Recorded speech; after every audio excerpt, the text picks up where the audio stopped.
Good evening. So tonight's segment is for my auto repair viewers, for those of you that are filing mechanic storage liens. So sometimes what happened during the mechanic storage lien process, the customer may reach out to you and will try to offer you the title in lieu of payment because they don't have the money to pay.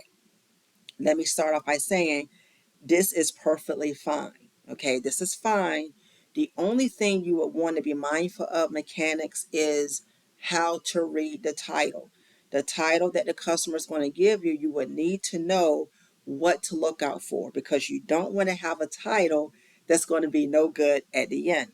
Okay, so I'm going to highlight a couple of things you should be on the lookout for. Number one, if you're getting that title, okay, make sure the person or the owner on that title is the owner that you have on file.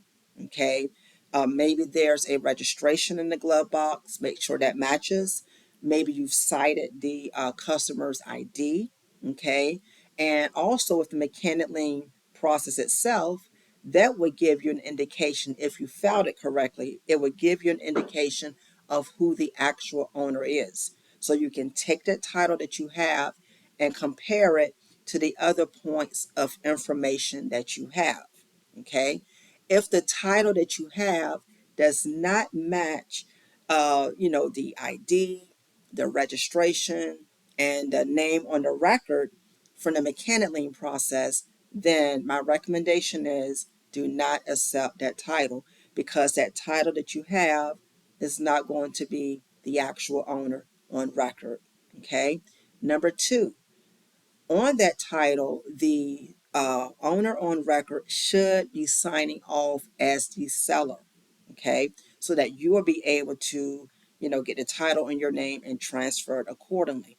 If the signature is not present, this will be a problem. So make sure they sign off before leaving your office. Okay. Lastly, make sure there is no open lien on that title. Okay, there are some states in which the DMV will give the title to the owners on record, even though a lien is present. Okay, so if you see an open lien on the title you're being given, ask the owner before they leave, hey, I need a lien release. Okay, do you have a letter of lien release? If they do not have that, my recommendation is do not accept that title. Okay. What happens if one or all three of these items are not present? Okay. You have that title, and the owner that you think you have is not really the owner on that title. You have a signature that's missing. You have an open lien, and you try to go to the DMV. Okay. The DMV is going to reject you. You will get rejected. Okay. And essentially that title is no good. And what the DMV will tell you is you either, number one, must go through the hoops and hurdles of, researching the actual owner, dealing with the actual owner and all of that stuff with the title part, or you must go back to the mechanic storage lien process that you started in the first place and follow it through.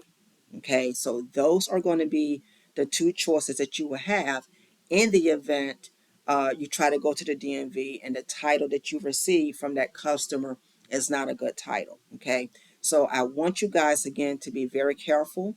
If you decide to accept a title in lieu of payment, is fine. Just make sure that you know what you're looking at on that title because you do not want to be stuck at the end of the day with a title that is no good. Okay. If you are a mechanic and you are in this type of situation and you want to share your experience, feel free to drop me a line below. Thank you so much for tuning in. Please click share and subscribe. I hope to hear from you soon.